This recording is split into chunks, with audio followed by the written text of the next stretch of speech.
नमो नमः मित्राणि, स्वागत है आप सभी का। हम उत्तर रामचरितम के अंतर्गत आज यह 12वां श्लोक पढ़ने जा रहे हैं।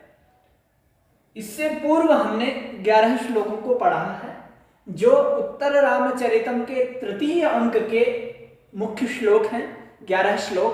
तो संस्कृत विषय अध्ययन नामक YouTube चैनल में आप सभी का स्वागत है। यदि अभी तक आपने यदि चैनल को सब्सक्राइब नहीं किया है तो इसी तरह कक्षाएं प्राप्त करने के लिए आप चैनल से जुड़ें, सब्सक्राइब करें। तो स्वागत है सभी का आप मित्रों। तो आइए हम सर्वप्रथम इस श्लोक का उच्चारण करते हैं और उसके बाद इसकी व्याख्या के अनुसार हम विशिष्ट अध्ययन करेंगे। तो आइए। स्पर्शः पुरा परिचितो नियतं स एव। स्पर्शः पुरा परिचितो नियतं स एव। संजीवनाश्च मनसः परितोषणश्च। संजीवनाश्च मनसः परितोषणश्च। संतापजां सपद्यः परिहृत्य मूर्छां। संतापजां सपद्यः परिहृत्य मूर्छाम्। आनन्दनेन जडतां पुनरातनोति। आनन्दनेन जडतां पुनरातनोति। तो मित्रों, यह वसंत तिल का छंदम है। क्षमा करें, पूर्व में बताना भूल गया था। तो वसंत तिल का छंद में यह श्लोक है। इस प्रकार आप इसका उच्चारण करें। तो यह जो कथन है यह भगवान श्री राम का कथन है। यह जब राम पंचवटी में आते हैं तो सीता को अपने पास पाकर उसकी अनुभूति का अनुभव करते हुए इस श्लोक को वह कहते हैं। तो इसका जो क्रियापद है वह है आतनोति। क्रियापद क्या है? आतनोति। ठीक है। आतनोति अर्थात आंग उपसर्ग पूर्वक तनु विस्तारे धातु है। लट लकार प्रथम पुरुष एक वचन। आतनोति का मतलब होता है फैलाना, तनु विस्तारे, विस्तार करना। तो आतनोति फैला रहा है।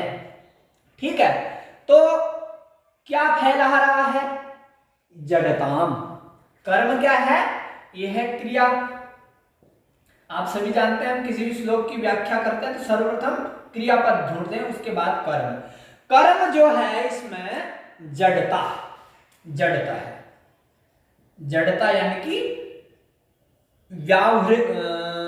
अनुकूलता, जड़ता। तो जड़ताम, जड़ता जो है ये द्वितीय विभक्ति एक वचन का है। कर्मणि द्वितीया, कर्म में द्वितीय विभक्ति होती है। तो जड़ताम आतनोति, जड़ता को फैला रहा है अर्थात, ठीक है, मूर्छा को दूर करके जड़ता को आतनोति यानी कि फैला रहा है। अब कर्ता कौन है भाई? जो फैला रहा है जड़ता वो कौन है? तो कर्ता होगा स्पर्श। जो ये स्पर्श है ये क्या है? कर्ता है, स्पर्श। ठीक है मित्रों। तो स्पर्श किम करोति? स्पर्श जड़ताम आतनोति। जो स्पर्श है, जो देवी सीता का स्पर्श है, वो उनकी जड़ता को, उनकी आनंदता को फैला रहा है। ठीक है। वो स्पर्श, यह स्पर्श, जो ये यह पद है वह स्पर्श का ही विशेषण बन जाएगा। ठीक है। अब हम देखेंगे जो स्पर्श है उसके विशेषण देखेंगे श्लोक में कौन कौन से हैं। तो वो स्पर्श कैसा है? पुरा परिचितः स्पर्श। पुरा माने पहले, परिचितः माने जिसका पहले अनुभव किया गया है, जिसका आनंद श्री राम ने पूर्व में प्राप्त किया गया है। तादृशः स्पर्श। पुरा परिचितः यानी कि पहले से जो स्पर्श है जिसका, अर्थात पहले से जिससे वह परिचित है, ऐसा स्पर्श। दूसरी बात कही संजीवन। वो कैसा है? संजीवन है अर्थात आश्वासन देने वाला, समान रूप से जीवन देने वाला, अर्थात शांति देने वाला। तादृशः स्पर्श। पुरा परिचितः स्पर्शः संजीवनश्च स्पर्शः। और कैसा स्पर्श है वो? परितोषण, परितोषित कर देने वाला, अत्यधिक शांति आनंदानुभूति को प्रदान करने वाला। वो किसका परितोषण करता है? मनसः, मन का, षष्ठी का है ना, तो मनसः परितोषणश्च यानी कि मन परितोषणः। यदि हम समास करेंगे तो क्या हो जाएगा? मन परितोषणः, मनसः परितोषणः, मन को परितोषित कर देने वाला उस प्रकार का स्पर्श है वो। और कैसा स्पर्श बताया? पुरा परिचितः स्पर्शः संजीवनः, संजीवनः स्पर्शः और मनसः परितोषणः स्पर्शः। इस प्रकार का स्पर्श, यह जो स्पर्श, यह स्पर्शः संतापजाम मूर्छाम, संताप से उत्पन्न होने वाली, संताप वियोग, सीता का वियोग है भगवान श्री राम को, तो उस वियोग रूपी संताप से जाम उत्पन्नाम, संताप जाम मूर्छाम, जो मूर्छा है उस मूर्छा का विशेषण है संताप जाम। तो मूर्छाम आनंदेन आतनोति, उस संताप से उत्पन्न होने वाली भगवान श्री राम की मूर्छा को जड़ताम आतनोति, उस मूर्छा को, अर्थात नहीं, मूर्छा को परिहृत्य, ठीक है, उस मूर्छा को परिहृत्य, परिहृत्य यानी उसका हरण करके, अर्थात जो भगवान श्री राम को मूर्छा आई है वह स्पर्श उस मूर्छा का हरण कर दे रहा है, उसको दूर कर दे रहा है, और पुनः आनंदेन, अपने उस वह स्पर्श अपने आनंद रूपी क्रिया के द्वारा जड़ता को फैला रहा है। भगवान श्री राम को आनंद की प्राप्ति वह स्पर्श करा रहा है।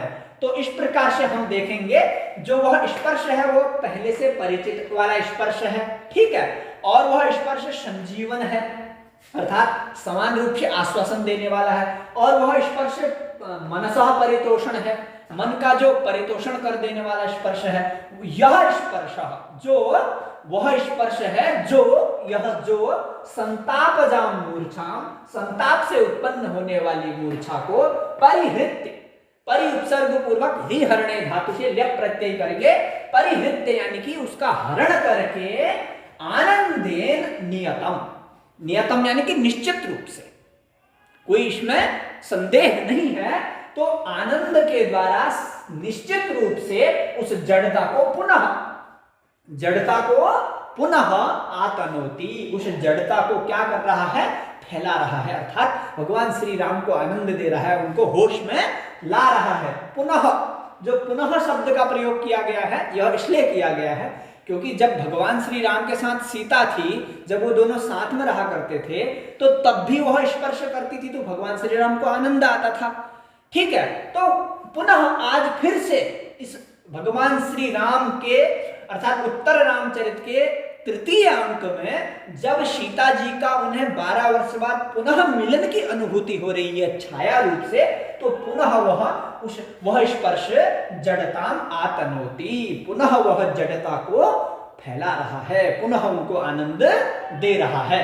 तो मित्रों, इस प्रकार से इस श्लोक का भावार्थ होगा। इसमें भगवान श्री राम भगवान माता सीता के पूर्व स्पर्श की वर्तमान स्थिति को ही दर्शा रहे हैं कि जो स्पर्श देवी सीता का मुझे पूर्व में आनंद को प्रदान करता था वही आज भी मुझे पुनः आनंद को प्रदान कर रहा है। तो इस प्रकार इतना हम याद रखें कि यह जो श्लोक है भगवान श्री राम ने कह रखा है। तो इस श्लोक में इतना ही है मित्रों जानने के लिए। इससे आगे वाला श्लोक जो है वो थोड़ा संवाद होगा, फिर सीता माता कहेंगी। तो उस श्लोक को मैं आप सभी के सामने अगले वीडियो में लेकर के आऊंगा। तो आप सभी का धन्यवाद पूरा वीडियो देखने के लिए। तो तब तक के लिए नमः संस्कृताय। अगले वीडियो में आप सभी के सामने उपस्थित होंगे।